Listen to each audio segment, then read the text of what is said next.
அண்ணனின் வரலாற்று சிறப்பு மிக்க இந்த உரையை கேட்க வயலை மக்கள் அனைவரும் ஆவலோடு உள்ளார்கள்.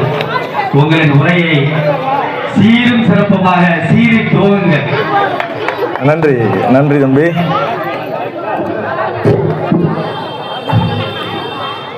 நாம் கடவுளை பார்த்ததில்லை, நாம் முன்னாடி பார்த்துட்டு இருக்கோம்னு நினைக்கிறோம். நமக்கு முன்னாடி மாரியம்மன் இருக்கிறாங்க அப்படின்னு நாம் நினைச்சிட்டு இருக்கிறோம். நமக்கு வாழும் கடவுள் இவர்தான், இவர்தான் கடவுள். இந்த சமூகத்தின் அல்ல, இந்த உலகத்தின் மிகப்பெரிய ஒரு கடவுள் யாரு அப்படின்னு நான் நினைக்கிறோம் அப்படின்னா இவர்தான். இவர் இல்லைன்னா நாங்கள் இல்லை, நான் இல்லை, இன்னைக்கு இருக்கக்கூடிய நம் சமுதாயமும் இல்லை, நம் சமூகமும் இல்லை. சமூகம் சமுதாயம் வெவ்வேற, நாம் சமூகமாக இருக்கிறோம், இன்னும் சமுதாயமாக வரவில்லை. ஆன்றோரே, சான்றோரே, அவையோரே, என் தாய் மண்ணில் பிறந்த தாய் தந்தையோரே, வயலப்பாடி மண்ணின் சொந்தங்களே, பந்தங்களே, இந்த சில்லென்று வீசுகின்ற இந்த பூங்காற்று சிட்டுக்குருவிகளை தொட்டு தழுகிற இந்த மாலை வேளையில நீங்கள் கேட்காமல் தருவதற்கு என் அன்பையும், நீங்கள் கேட்பதற்காக தருவதற்கு என் தமிழையும் சுமந்து வந்திருக்கிறேன். காலத்தால் பூத்து கருத்தால் முதிர்ந்து காணமாய் திரிந்து நாணமாய் சுரந்து வானமாய்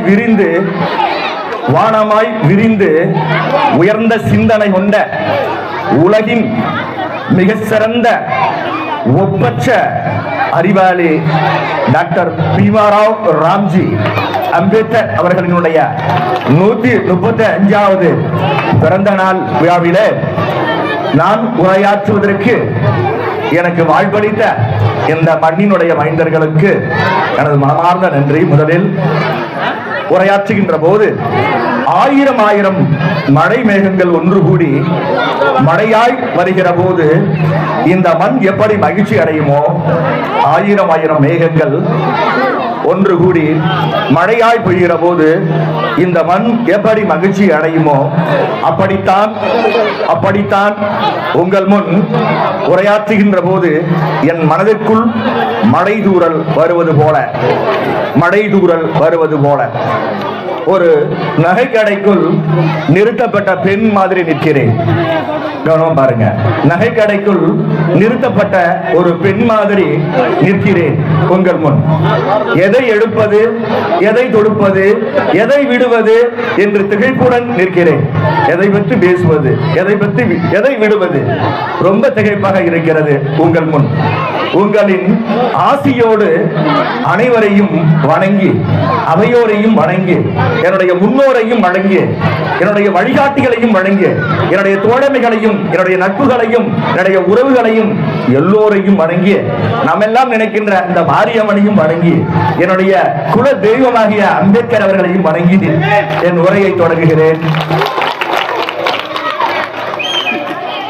இந்த அம்பேத்கர் பிறந்தநாள் விழாவில் இந்த பெரம்பலூர் மாவட்டத்தில் நம்முடைய வயலப்பாடி நகரில் இந்த நிகழ்வு நடைபெறுவதற்கு, இந்த நிகழ்வு நடைபெற்றால் நம்முடைய மண்ணும் சிறப்பாக பேசப்படும், நம் மண்ணின் மைந்தர்களும் சிறப்பாக பேசப்படுவார்கள் என்ற நம்பிக்கையில் நம்முடைய தோழமைகள், நம்முடைய நட்புகள், நம்முடைய அண்ணன்கள், நம்முடைய மூத்தோர்கள் எல்லாம் இந்த விழாவிலே ஏற்பாடு செய்திருக்கிறார்கள். தயவு கூர்ந்து அன்பு சொந்தங்களை, அன்பு உறவுகளை, குழந்தைகளை, தயவு செய்து இந்த நிகழ்வு என்பது ஆட்டம் பாட்டம் அல்ல.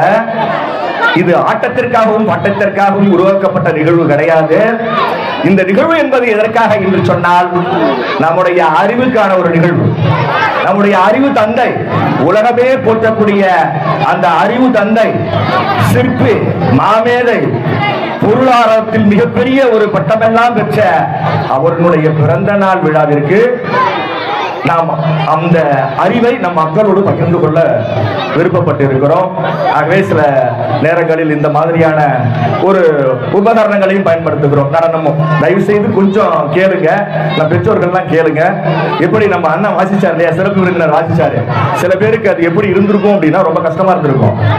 ஒரு கணவன் ஒரு மனைவிக்கு எழுதக்கூடிய லெட்டர் அப்படி இருந்துச்சு. நம்ம எத்தனை பேர் நம்ம செவி மடித்து கேட்கிறோம் பாருங்க. ஒரு பாட்டு போட்டா அவ்வளவு அருமையா அமைதியா உட்கார்ந்துருப்போம்.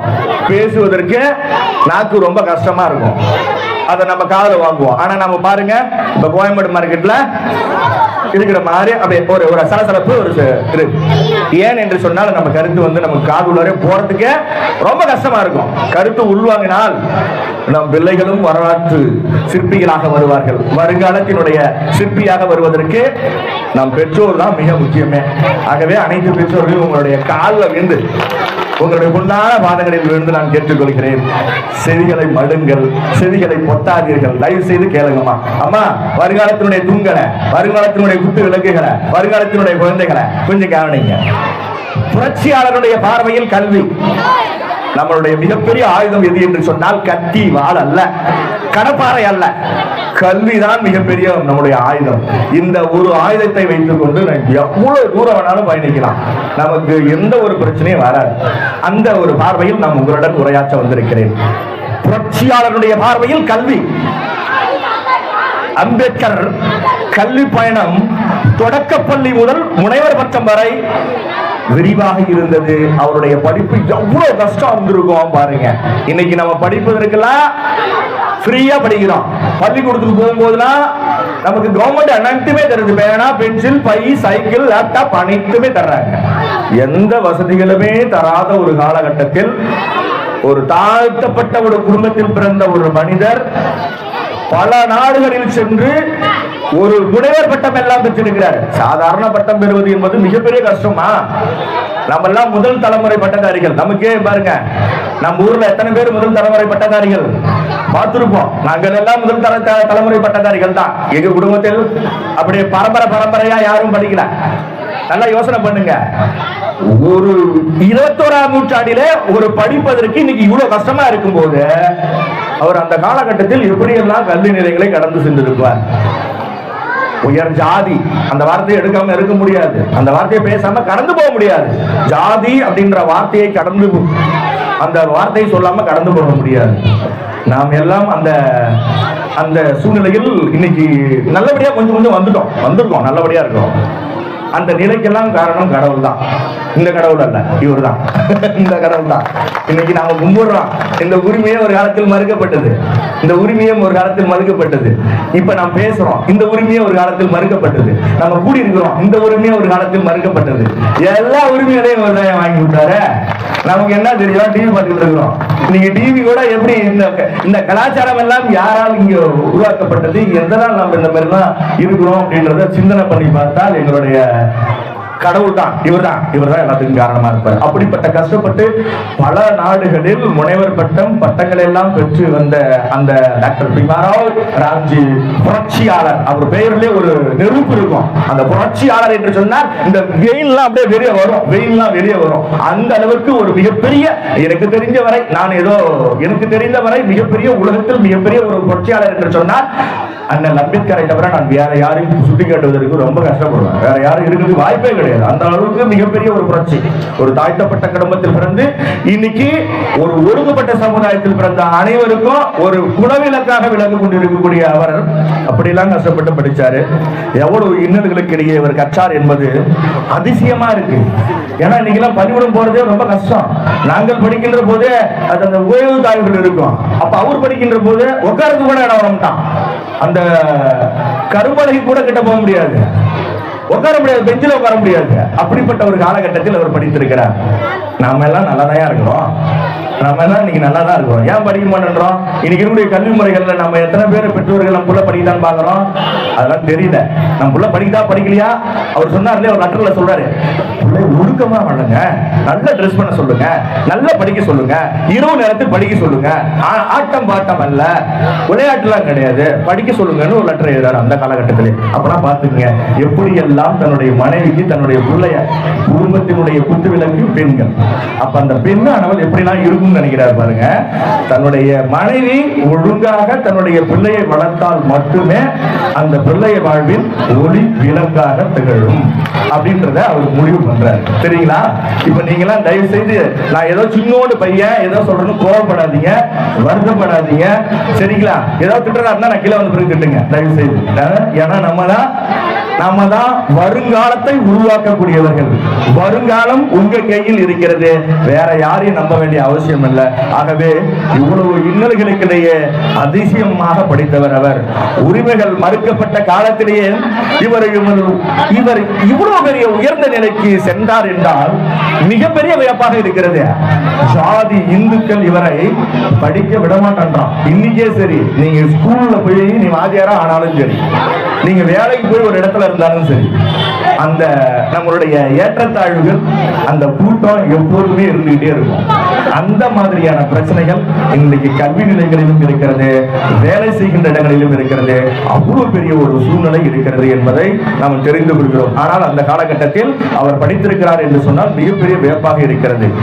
இன்று உலக நாடுகள் போற்றும் தலை சிறந்த அறிவாளிகளினுடைய பட்டியலில் நீங்க சொல்ற முடியா உலகத்தில் கிட்டத்தட்ட நம்ம தெரிஞ்சிருப்போம், நம்ம எல்லாம் படிச்சுட்டு இருப்போம், கிட்டத்தட்ட 200க்கும் மேற்பட்ட நாடுகள் இருக்கிறது. அந்த 200க்கும் மேற்பட்ட நாடுகளில மாபெரும் அறிவாளிகள் என்ற பட்டியலில் முதலாவதாக நமக்கு தெரியக்கூடியவர் யாருன்னா டாக்டர் பீமாராவ் ராம்ஜி அம்பேத்கர் அவர்கள் தான். அந்த அளவுக்கு மிகப்பெரிய ஒரு அறிவாளி. அனைத்து துறையிலும், அரசியலில் இருந்து, பொருளாதாரத்தில் இருந்து, கல்வியில் இருந்து, சட்டத்தில் இருந்து இருக்கக்கூடிய அனைத்து துறைகளுக்கும் மிகப்பெரிய ஒரு சிந்தனையாளராக, சிற்பியாக விளங்கக்கூடியவர் யார் என்று சொன்னால் டாக்டர் பி.ஆர். அம்பேத்கர் அவர்கள் தான். அவரை நாம் போற்றுவதற்கும் பெருமை கொள்வதற்கும் நாம் எல்லாம் தவம் கிடக்க வேண்டும். அந்த அளவுக்கு சிறந்த ஒரு சான்றோராக திகழ்ந்தவர் இவர். சரிதானா? அம்பேத்கருடைய பார்வையில் கல்வியினுடைய தத்துவம் 3 வகையாக பிரித்திருக்கிறார். ஒன்று சமூக விடுதலை, தயவுசெய்து கொஞ்சம் காதுல வாங்குங்க. ஒன்று சமூக விடுதலை, இன்னொன்று சமூகம் என்று சொன்னால் ஒரு குறிப்பிட்ட ஜாதின்னு அர்த்தம். சமுதாயம் என்று சொன்னால் ஒட்டுமொத்த இனமும் சொல்றோம்.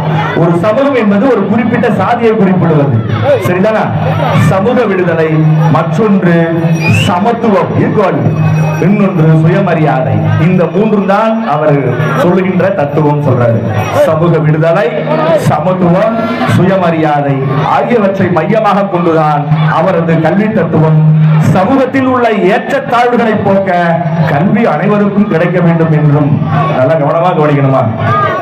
நாமெல்லாம் இன்னைக்கு சமத்துவமாக இன்னைக்கு நம்ம ஊர்ல இருக்கிறோம். ஒன்னும் அவ்வளவு பெரிய வித்தியாசம்லாம் கிடையாது. இதை தாண்டி எல்லாம் ஊர்லாம் இருக்குமா? இதை தாண்டி எல்லாம் நம்மளால நடக்க முடியாம, போக முடியாம நிறைய விஷயங்கள்லாம் இருக்கு. ஆனால் இன்னைக்கு நாம இந்த மாதிரி இருப்பதற்கெல்லாம் நம்மளுடைய விதையாக இருந்தவர், விளக்காக இருந்தவர், சட்டத்தை கொடுத்தவர், நமக்கு சமத்துவத்தை கொடுத்தவர், நமக்கு சமூக விடுதலையை கொடுத்தவர், நமக்கு மரியாதை, சுயமரியாதை கொடுத்தவர் கடவுள் தான், சிற்பி தான், இவர் தான். தெரிஞ்சுக்கங்க, முதலில் தெரிந்து கொள்ளுங்கள். சரிதான்? குறிப்பாக மிக மிக முக்கியமான விஷயம், குறிப்பாக தாழ்த்தப்பட்டோர் மற்றும் பெண்களுக்கு கல்வி கிடைக்க வேண்டும் என்று வலியுறுத்தியவர் டாக்டர் பீமாராவ் ராம்ஜி, டாக்டர் அம்பேத்கர் அவர்கள் தான். பெண்களுக்கு கல்வி தேவை என்று சொல்லி, பெண்கள் தான் இந்த நாட்டினுடைய கண்கள். அந்த கண்கள் கல்வி கற்றால் மட்டுமே அந்த குடும்பமானது சிறப்பாக இருக்கும். பாவேந்தர் சொல்லியிருப்பார், படிக்காத ஒரு பெண் என்பவள் அந்த குடும்பம் இருண்ட வீடாக மாறிவிடும் அப்படின்னு சொல்லுவார் பாவேந்தர் பாரதிதாசன். அதுபோல கல்வி என்பது நமது பிறப்புரிமை என்று சொன்னவர் அவர் தான். நம்முடைய கல்வி என்பது நம்மளுடைய பிறப்பு உரிமை, அந்த ஃபண்டமெண்டல் ரைட்ஸ், நம்முடைய பிறப்பு உரிமை. உரிமை பறிக்கப்படுவதும் மறுக்கப்படுவதும் தடுக்கப்பட வேண்டுமானால் நிச்சயம் கல்வி அனைவருக்கும் கிடைக்கப்பெற வேண்டும், சமமாக பெற வேண்டும் என்று கருதினார் அவர். கல்வி எல்லாருக்கும் கிடைக்கணும் அப்படின்னு நினைச்சவர் டாக்டர் பீமாராவ் அம்பேத்கர். கல்வியால மட்டும்தான் தம்பி நம்ம சமத்துவத்தை ஏற்படுத்த முடியும். கல்வியால மட்டும்தான் பொருளாதாரத்தில் நம்ம உயர்த்தி கொள்ள முடியும். கல்வி மட்டுமே நம்மளை உயர்த்தி செல்ல முடியுமே தவிர வேற பணம்லாம் அடுத்ததுதான். கல்வி வந்தா பணம் வந்துடும், ஆட்டோமேட்டிக்கல் பணம் வரும், மதிப்பு வரும், மரியாதை வரும், எல்லாமே வந்துடும். ஒரு நீங்க ஐஏஎஸ் ஆகி பாருங்க, ஒரு ஐஏஎஸ் நம்ம ஊர்ல உருவாக்கி பாருங்க, உன்னை தேடி அனைத்து சமுதாயத்தை சேர்ந்தவங்க உன்னை தேடி விழுந்து நிற்பான். சரிதாங்களா? நம்மளுடைய அரசியலே எது அப்படின்னா கல்விதான். கல்வியை சிறப்பாக படிச்சிட்டோம் அப்படின்னா நிச்சயமாக எல்லா இடங்களிலும் நமக்கான ஒரு இடம், நமக்கு ஒரு சீட்டு நிச்சயம் உண்டு என்பதை தெரிந்து கொள்ள வேண்டும். பெற்றோர்கள் நாம பிள்ளைய வளர்க்கின்ற போது இதுதான் மிக முக்கியமான ஒரு தாரக மந்திரம். புரட்சியாளர்கள் அவர்களுடைய சிந்தனையில் இந்த விளிம்பு நிலை மக்களை எப்படியாவது உயர்த்த வேண்டும் என்று கனவு கண்டு கொண்டே இருந்தாரு. நம்ம எல்லாம் போய் சம்பாரிச்சு கோடி கோடியா சம்பாதிக்கணும், வட்டி விடணும், அப்படி பண்ணணும் இப்படி பண்ணணும் நினைக்கிறோம். ஆனால் அம்பேத்கர் அப்படி அல்ல. வீட்டுக்கு வரும்போது எல்லாம் புத்தக மூட்டைகளை மூட்டையா கூட்டிட்டு வந்தாரு, பணத்தை கூட்டிட்டு வரலையா. அப்படி எல்லாம் தன்னுடைய குடும்பத்திற்கு, தன்னுடைய பிள்ளைகளுக்கு, நம்முடைய சமுதாயத்திற்கு இல்லைன்னா 135 ஆண்டுகளாக நம்ம கொண்டாடிட்டு இருக்கிறோம் இல்லையா. எந்த பிறந்தநாளையாவது கொண்டாடுறோம் அந்த உலகத்துல? வேற யார்? முருகனுடைய பிறந்தநாள் நமக்கு தெரியுமா? இந்த சாமியோட பிறந்தநாள் நமக்கு தெரியுமா? எந்த சாமியோட பிறந்தநாள் நமக்கு தெரியும்? யாரை கொண்டாடுகிறோம்? இவரைதான் கொண்டாடுறோம். 134 ஆண்டுகள் இறந்து போனாலும் ஒரு சாதாரண மனிதனாக பிறக்கவில்லை. அப்துல் கலாம் சொல்வார், பிறப்பு என்பது ஒரு சம்பவம் தான். பிறப்பு என்பது ஒரு சாதாரண ஒரு சம்பவம் தான். தான் இறக்கின்ற பொழுது இந்த உலகமே அவரை திரும்பி பார்க்கும். அவர் இறந்த பிறகு இத்தனை ஆண்டுகளும் பேசுகிறோம் அப்படின்னு சொன்னா அவர் எந்த அளவுக்கு செஞ்சிருப்பாரு நல்லா யோசனை பண்ணி பாருங்க. சரியா? நம்ம யோசனை பண்ணுவதற்கெல்லாம் நேரம் கிடையாது இல்லையா? நம்மளை கட்டி போட்டு இருக்கிறது கைபேசி, நம்மளை விட்டு விடாது இருக்கிறது எது அப்படின்னா நம்ம தொலைக்காட்சி பெட்டி. இது ரெண்டுல இருந்து நம்ம விடுதலை பெற வேண்டும் முதல்ல. அப்படின்னாதான் நம்ம புத்தகத்தை கையில் எடுப்போம். இல்லைன்னா எடுக்கிறதுக்கான சிறப்பு இல்லை. ஓகேவா? புரட்சியாளர் அவர்கள் சிந்தனையில் இந்த மக்களை எல்லாம் உயர்த்த வேண்டும் என்று கனவு கண்டார். நான் உயர வேண்டும் என்று நினைக்கல. இந்த விளிம்பு நிலை மக்கள், ஒடுக்கப்பட்ட மக்கள், தாழ்த்தப்பட்ட மக்கள், பின்தள்ளப்பட்ட மக்கள், முன்னோடியத்து தெரிகின்ற இந்த மக்களை எல்லாம் உயர்த்த வேண்டும் என்று சொல்லி நினைத்தார், கனவு கண்டார். அவருடைய கனவு மெல்ல மெல்ல அப்படியே வளர்ந்துட்டு இருக்கு. அதனுடைய அடிப்படையில் தோன்றியதுதான் இந்த கான்ஸ்டிடியூஷன், அரசியல் அமைப்பு. அந்த சட்டங்கள் ஆட்சிகள் 29 ஆட்சிகள் 45 எல்லாம் என்ன சொல்லுது அப்படின்னா, கல்வி இலவசமாக கொடுக்கப்பட வேண்டும் நம்மளுடைய பிள்ளைகளுக்கு. தொடக்க கல்வி முதல் உயர்கல்வி வரை இலவசமாக கல்வி பெறும் உரிமையை பெற்று தந்தார். அதனாலதான் படிக்கிறதுக்கு நமக்கு இன்னைக்கு இலவசமா படிக்கிறோம். ஒரு காலகட்டத்தில் உயர்ந்தவர்கள் மட்டுமே படித்த ஒரு கல்வி இன்னைக்கு அனைவரும் படிக்கிறோம். அனைத்துமே கிடைக்குது. இன்னைக்கு ஒண்ணுமே கிடைக்கலன்னு சொல்ல முடியாது. ஆனா படிக்கிறோம்னா பெற்றோர் பார்க்கிறோமா? பெற்றவருக்கு கேட்கிறாங்களா, எப்ப தம்பி என்ன படிக்கிறதுன்னு கேட்கிறாங்களா? நான் பார்த்திருக்கிறேன் இந்த குறுகிய பகுதியில 10ஆம் வகுப்பு 11ஆம் வகுப்பு 12ஆம் வகுப்பு பிள்ளைங்கள்லாம் பரீட்சை எழுதுகின்ற அந்த 12ஆம் வகுப்பு பரீட்சை எழுதுகின்ற அந்த பிள்ளைகளுக்கு எல்லாம் அரசு பள்ளிகளில் ஆசிரியர்கள் என்ன செய்யறாங்க, அந்த தேர்வுல என்ன பண்றாங்க, என்ன படிச்சுட்டு போனது, என்ன எழுதுனது யாராவது நம்ம கேட்டிருப்போமா? சான்ஸே கிடையாது. அந்த பிள்ளைகள் உடை எப்படி உடுத்துதுன்னு நம்ம பார்த்திருக்கிறோமா? முடி எப்படி வெட்டுதுன்னு பார்த்திருக்கிறோமா? ஒழுக்கமாக நம் பிள்ளைகளை வளர்த்தால் இந்த உலகம் அந்த குழந்தைகளை போற்றும். இதை புரிஞ்சுக்கிட்டு நல்லா இருந்தா ரொம்ப நல்லது. அப்படி நம்ம தொடக்க கல்வி முதல் இன்னைக்கு இருக்கக்கூடிய அனைத்து கல்விகளையுமே, இன்னைக்கு அனைத்து தேர்வுகளிலுமே வெற்றி பெறுவதற்கான வழிகளை இலவசமாக பெற்றுக் கொள்வதற்கு நமக்கு சட்டங்களை உருவாக்கி கொடுத்தவர் சட்ட மாமேதை புரட்சியாளர் டாக்டர் அம்பேத்கர் அவர்கள் தான் என்பதை பெரும் மகிழ்ச்சி நம்ம அடைகிறோம். அவர் இல்லைன்னா நம்ம பள்ளிக்கூட பக்கமே போயிருக்க முடியாது. வாசனையே வந்திருக்காது, நமக்கு எழுதே தெரியாது. இன்னைக்கு தெரிஞ்சிருந்தே நம்ம எத்தனை இடங்களில் மறுக்கப்பட்டிருக்கிறோம் தெரியுமா? எத்தனை இடங்களில் நமக்கு இருந்து என்ன பிரச்சனைகள் எல்லாம் வருது நல்லா யோசனை பண்ணி பாருங்க. ரொம்ப சிரமராஜா. பெற்றோர்கள் நல்லா யோசனை பண்ணி நம்மளுடைய வருங்கால சந்ததிகளை, நம்ம ஊர்லயே நிறைய டாக்டர்ஸ் எல்லாம் வந்திருக்காங்க, நிறைய படிக்கக்கூடிய பிள்ளைகளை எல்லாம் உருவாக்குறாங்க. உங்களுக்கு நான் அதிகமா சொல்ல வேண்டிய அவசியம் இல்லை. ஆனால் ஒண்ணே ஒண்ணு மட்டும் நல்லா தெரிஞ்சுக்கங்க, வளர்ச்சி என்பது இது மட்டும் வளர்ச்சி இல்லை. இந்த கை மட்டும் வீங்கினால், இது மட்டும் ரொம்ப குண்டா இருந்ததுன்னா இதுக்கு பேர் வீக்கம்னு பேரு. இந்த பகுதி மட்டும் வீங்கினா அது பேர் வீக்கம், வளர்ச்சி கிடையாது. வளர்ச்சி என்பது ஒட்டுமொத்தமான உடல் உறுப்பு. அப்ப நான் என்ன அர்த்தம் அப்படின்னா, ஒட்டுமொத்த நம்மளுடைய வயலப்பாடியும் ஒட்டுமொத்த மக்களும் வளர்ச்சி அடைய வேண்டும், அவர்கள் எல்லாம் கல்வி பெற வேண்டும் என்பதுதான் எங்களுடைய கடவுளினுடைய ஒரு கனவாக இருந்தது. அதன் விளைச்சல் தான் இந்த மேடை. இந்த மேடை இங்கு அலங்கரிக்கப்பட்டிருக்கிறது. தம்பி நிற்கிறாரு, நம்மளுடைய தம்பிகள் எல்லாம், நம்மளுடைய உறவுகள் எல்லாம், முன்னோர்கள் வந்திருக்கிறாங்க அப்படின்னா அந்த கல்வியால் மட்டுமே இந்த மேடை கிடைத்திருக்கிறது. இந்த மேடையில் உள்ளவர்களும் அதனால் தான் இங்கே இருக்கிறார்கள். இப்படி பிறப்பால் உயர்ந்தவர் தாழ்ந்தவர் என்று வகைப்படுத்தப்படும் சமுதாயத்தில் ஒடுக்குமுறை தீண்டாமை என்று தன்னை புறந்தள்ளிய சமுதாயத்திற்கு நல்லா கவனிக்கணும். மிக முக்கியமான விஷயம், இவ்வளவு பெரிய விஷயம் உலகத்தில் ஒருத்தர் எவனுக்குமே கிடைக்காது. பிறப்பால் தாழ்த்தப்பட்டவன், பிறப்பால் ஒடுக்கப்பட்டவன் என்று பின்தள்ளப்பட்ட ஒரு காலகட்டத்தில் தீண்டாமையால் தண்ணி கூட குடிக்க முடியாது. நீ வாங்கி தண்ணி கூட குடிக்க முடியாது, டீ கடையில் கூட டீ குடிக்க முடியாது, உட்கார்ந்து சாப்பிட முடியாது, படிக்க முடியாது. எந்த ஒரு ஃபண்டமெண்டல் ரைட்ஸுமே இல்லாத ஒரு காலகட்டத்தில் நம்மளுக்கு எல்லாம் கிடைக்குது, நமக்கு ஒன்றும் தெரியல, உட்கார்ந்து இருக்கிறோம். அவருக்கெல்லாம் கிடைக்கல. அதனால அவ்வளவு நமக்கு கிடைக்கிறதுக்காக அவர் தூங்காம இருந்தாரு, அவருடைய புள்ள சாவுக்கு போகாம இருந்தாரு. எவ்வளவு கஷ்டப்பட்டு இருக்காரு பாருங்க. அப்படிப்பட்ட அவர் புறந்தள்ளிய ஒதுக்கப்படுத்தப்பட்ட அந்த சமுதாயத்திற்கு அரசியல் அமைப்பு சட்டத்தை கல்வியின் துணை கொண்டு வடிவமைத்து கொடுத்திருக்கிறார் என்று சொன்னால் இது மிகப்பெரிய ஒரு சாதனை அல்லவா? மிகப்பெரிய சாதனை இல்லையாமா? எவரை இந்த உலகம் புறம் தள்ளியதோ, எவரை இந்த உலகம் ஒதுக்கியதோ அவர்தான் இந்திய நாட்டினுடைய சட்டத்தை வடிவமைத்து கொடுத்திருக்கிறார். அந்த சட்டம் தான் இன்னைக்கு ஆளுதுவா. அந்த சட்டத்தை தான் நம்ம அந்த சட்டத்தை வழிகொண்டு தான் நம்ம இத்தனை வருஷமா கடந்து வந்துட்டு இருக்கிறோம். இத்தனை ஆண்டுகளாக சுதந்திரம் பெற்று கிட்டத்தட்ட இத்தனை ஆண்டுகளாக நம்ம அந்த சட்டத்தினுடைய அடிப்படையில் இனி வரும் காலங்களிலும் அப்படித்தான் இருக்க போறோம். உலகின் பல நாடுகளுக்கு சென்று பட்டம் படித்த மாமேதை, அரசியல் புரட்சியாளர் மட்டுமல்ல, கல்விக்கே ஆற்றிய தொண்டு நிறைய இருக்கு, நிறைய சொல்ல முடியாது. அப்படிப்பட்ட ஒரு சூழ்நிலை இங்க இருக்கு. சரிதானா? அம்பேத்கர் வெறுமனையை கற்றறிந்த அறிவுஜீவியாக மட்டுமே இருந்திருந்தால் கோடிக்கணக்கான மக்கள், நல்லா கவனமா கவனிக்கணும், ஒரு குறிப்பிட்ட இன மக்கள் அல்ல, கோடிக்கணக்கான மக்களால் நீட்டி பார்க்கப்படும் மாமனிதராக இருந்திருக்க மாட்டார். அவர் சமுதாயத்தை புரிந்து கொள்ளவே அதிகம் படிச்சார். அவர் படிச்சுட்டே இருந்தார். காலைப்படி, மாலைப்படி, இரவு படி, மதியம் படி அப்படின்னு ஒரு வயதுல கிடையவே கிடையாது. கல்விக்கு கரையில கற்பவர் நாள் சில artist long life is short. மிகப்பெரிய அளவுக்கு அவர் படிச்சுக்கிட்டே இருந்தார். சாகர வரைக்கும் படிச்சுக்கிட்டே இருந்தார். அப்படிப்பட்ட ஒரு மனிதர் அவருடைய வாசிப்பையும் அறிவையும் சமூகம் மாற்றத்திற்கான கருவியாக பயன்படுத்தினார். அவர் படிக்கிறதுலாம் விட்டுட்டாருன்னா வச்சுக்க, வாசிப்பை விட்டு விட்டால், நம் வாசிப்பை விட்டு விட்டால் யாசிக்க தான் போகணும். யாசித்தல் என்றால் பிச்சை எடுக்க போகணும். நல்லா கவனிக்கணும்.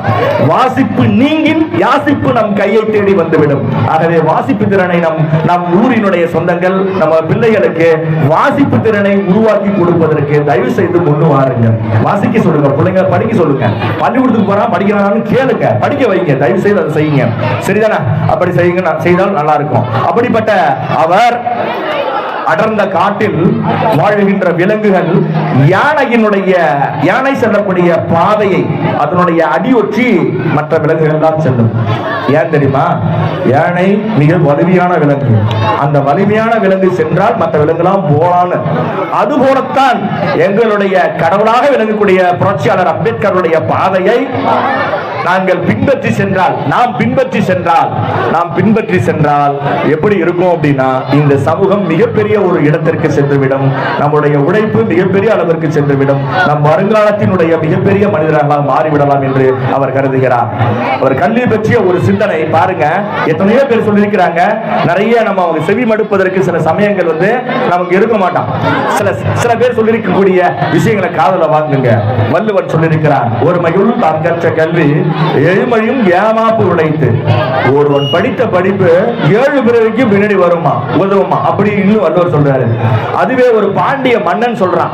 என்ன சொல்லிருக்கிறான் அப்படின்னா, கற்கை நன்று பிச்சை புகினும் கற்கை நன்று அப்படிங்கிறான். பிச்சை எடுத்தாவது படிச்சுக்கடா தம்பி அப்படின்னு மன்னன் சொல்றான்.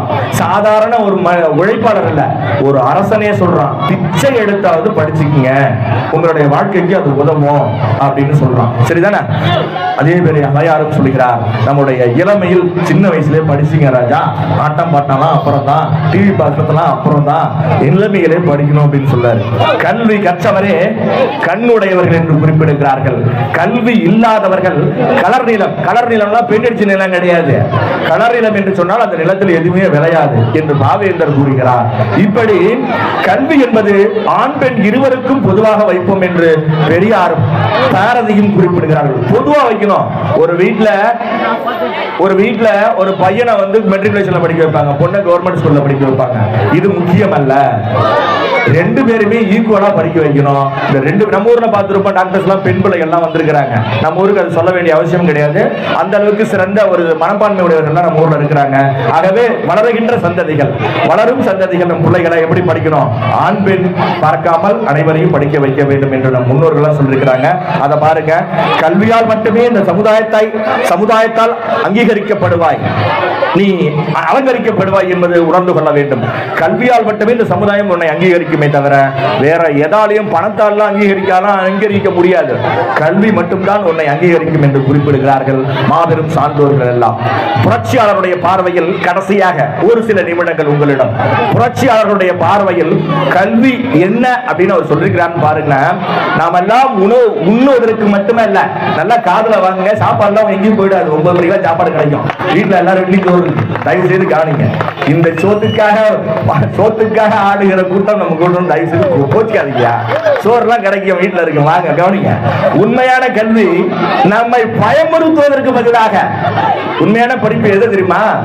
பகுத்தறிவாளராக மாற்ற வேண்டும். பகுத்தறிவுனா எது நல்லது எது கெட்டது, இந்த நேரத்தில் எது நல்லது இந்த நேரத்தில் எது கெட்டது, எது நல்லது எது கெட்டது என்பது புரிந்து கொள்ள வேண்டும்.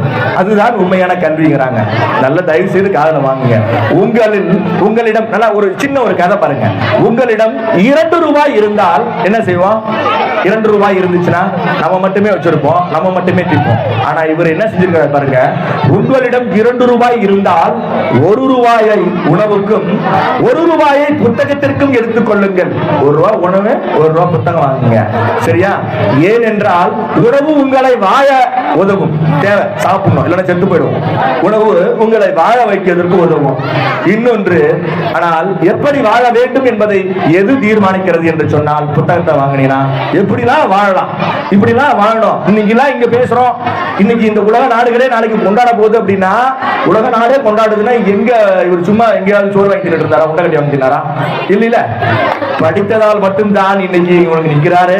நாம பேசுறோம், உலக நாடுகளே பேசுது. எத்தனை பெரிய நாடுகள்லாம் இருக்கு. இன்னைக்கு இவரை பத்தி பேசுறதுக்கு நம்ம என்ன சும்மா அவர் என்ன போய் சோறு வாங்கிட்டு இருந்தாரா? படிச்சாரு, படிச்சுக்கிட்டே இருந்தாரு. அதனால அவரை பத்தி நம்ம படிச்சுட்டு இருக்கிறோம். அந்த அளவிற்கு மாபெரும் ஒரு இடத்திற்கு போனார் என்பதை தெரிந்து கொள்ள வேண்டும். சரியா? கடைசியாக உங்களிடம் இறுதியாக சொல்வது என்ன? நீங்கள் கற்ற கல்வி, அப்பா நீங்கள் கற்ற கல்வி உன் சமூகத்திற்கு பயன்படவில்லை என்று சொன்னால், நீ கற்ற கல்வி உன் சமூகத்திற்கு பயன்படவில்லை என்று சொன்னால், நீ இருப்பதை விட இறந்து போவதே மேலுங்கிறார். நீ படிச்ச படிப்பு உன் சமூகத்திற்கு பயன்பட வேண்டும். நான் படிச்சிருக்கிறேன் அவ்வளவுதான், 12வது படிச்சேன், போய் பார்த்து படிச்சேன், பிட் அடிச்சேன், காப்பி அடிச்சேன் அப்படின்னு இல்லாம, இந்த சமுதாயத்துக்கு நீ ஒண்ணு கிழிக்க வேண்டாம். இந்த நம்ம பிறந்த சமூகத்துக்கு ஏதாவது செய்யணும். அதான் நம்மளுடைய முன்னோர்கள் எல்லாம் செஞ்சிட்டு இருக்கிறாங்க, வழிகாட்டி எல்லாம் செய்யறாங்க, நம்ம தம்பிமாரெல்லாம் செய்யறாங்க. இந்த சமூகத்திற்கு பயன்பட வேண்டும். அதுதான் நீ படிச்சதற்கான அடையாளமே. இந்த ஒரு வாசகத்தை ஒவ்வொரு படிக்கின்ற மாணவனும் புரிந்து கொண்டால், தெரிந்து கொண்டால், அறிந்து கொண்டால், உன்னுடைய அறிவு இந்த சமுதாயத்திற்கு பயன்படும். அவருடைய அறிவு இந்த சமுதாயத்திற்கு பயன்பட்டது. ஆகவே நாம் இன்னைக்கு இங்க பேசுகிறோம், இங்க இருக்கிறோம். சரிதானே? ரொம்ப சிறந்தது. நிறைய தேர்வுகள்லாம் இருக்குமா? நம்ம பெற்றோர்கள்லாம் பாருங்க, 8வது படிச்சா, 10வது படிச்சா, 12வது படிச்சா கவர்மெண்ட் நிறைய பணம் தராங்க. பிள்ளைங்களை அடுத்த தேர்வுக்கு என்ன செய்யணும்? 10வது முடிச்சுட்டா எங்கேயாவது கேம்பு கணக்குன்னு நினைக்காதீங்க, ஹோட்டல் கணக்குன்னு நினைக்காதீங்க. தயவு செய்து தம் பிள்ளைகளை ஏதாவது ஒரு துறையில் எப்படியாவது கொண்டு போகணும்னு நினைங்க. அவர்களுக்கு அந்த என்ன சம்மர் கோச்சிங்லாம் அனுப்பிவிடுங்க. நிறைய சென்டர்லாம் பார்த்தீங்கன்னா திட்டக்குடி பக்கத்தெல்லாம் இந்த டிஎன்பிஎஸ்சி கோச்சிங் சென்டர்லாம் நம்மளுடைய தோன்றர்கள், வழி தோன்றர்கள், நம்முடைய சிந்தனையாளர்கள், மாபெரும் அறிஞர்கள் எல்லாம் நடத்துறாங்க. அதுல போய் சேர்ந்து நம் பிள்ளைகளை படிக்க வைங்க. நமக்கெல்லாம் நம்மளுடைய தோழர் ராமன் அவர்கள், நம்மளுடைய தம்பிகள் அனைவருமே என்ன செய்யறாங்க அப்படின்னா, நம் மக்களை எப்படியாவது உயர்த்த வேண்டும் என்ற ஒரு மாபெரும் சிந்தனையோடு தான். இது சிந்தனை கூட்டம், இது அறிவுகளை பகிர்ந்து கொள்கின்ற கூட்டம் தானே தவிர உணவுகளை அல்ல, உறவுகளை அல்ல, ஆட்டத்தை அல்ல, பாட்டத்தை அல்ல. தயவு செய்து புரிஞ்சுக்கிங்க. உங்கள் மீது வேற ஒரே ஒரு வருத்தம் என்னவென்றால், நாம் பிள்ளைகள் அரசாங்க பள்ளியில் படிக்கிறது அப்படின்னா, அந்த அரசாங்க பள்ளியில படிக்கிற படிப்பை நல்ல முறையில் கற்று, நல்ல உடையை உடுத்தி, நல்ல முடியை வெட்டிக்கிட்டு, நல்லபடியா பரீட்சை எழுதி, நல்லபடியா உயர்கல்வியை பெற்று சீக்கிரமா வேலைக்கு போய் சமுதாயத்திற்கும் ஒரு சமூகத்திற்கும் நம்ம குடும்பத்திற்கும் நல்ல ஒரு பணியை ஆற்ற வேண்டும் அப்படின்னு யார் சொல்லணும் அப்படின்னா, அந்த குடும்பத்தில் பிறந்த, அந்த குடும்பத்தில் இருக்கக்கூடிய பெற்றோர்கள் தான் அந்த குழந்தைகளுக்கு அறிவுரை கூற வேண்டும். மற்றவர்கள்லாம் கூறுனா அவன் கேட்க மாட்டான், நீங்க தான் சொல்லணும். அந்த குழந்தைகளை பெற்றெடுத்த பெற்றோர்கள் தயவு செய்து உங்களை இருகரம் கூப்பி உங்களை நான் வேண்டி விரும்பி கேட்டுக்கொள்கிறேன். இந்த மாபெரும் அறிவாளர்கள், மாபெரும் அறிவு சிற்பி, மாபெரும் சட்ட மாமேதை அவர்களுடைய பிறந்த நாளிலே உங்கள் முன் நான் உரையாற்றுவதற்கு எனக்கு தேவைப்பட்டது பணம் அல்ல, பந்தம் அல்ல, உறவல்ல, இந்த கல்விதான். இந்த கல்வியால் மட்டுமே இந்த ஒலிபெருக்கி முன்னாடி, இந்த ஒலி வாங்கி முன்னாடி, உங்கள் முன்னாடி, உங்கள் சாதி முன்னாடி, நாம எல்லாம் நினைச்சுக்கிற இவர்கள் முன்னாடி எல்லாம் நான் பேசக்கூடிய ஒரு வாய்ப்பு கிடைப்பதற்கு எனக்கு பயன்பட்டது கத்தி அல்ல, கடப்பாறை அல்ல, என்னுடைய கல்விதான் தவிர வேற ஒன்றும் அல்ல. அவருடைய பாதையை பயணிப்போம். நாம செல்கின்ற பாதை சிறப்பான பாதை தான். கல்வியை சிறப்பாக கொடுங்க. நன்றி, வணக்கம். பொறுமையா இவ்வளவு தூரம் கேட்டதற்கு உங்களுடைய செவிகளுக்கும், உங்களுடைய பாதங்களுக்கும், உங்களுடைய கைகளுக்கும், உங்களுடைய கண்களுக்கும் எனது பரிவார்ந்த வணக்கத்தை தெரிவித்துக் கொள்கிறேன். அறிவார்ந்த வணக்கத்தையும் தெரிவித்துக் நன்றி.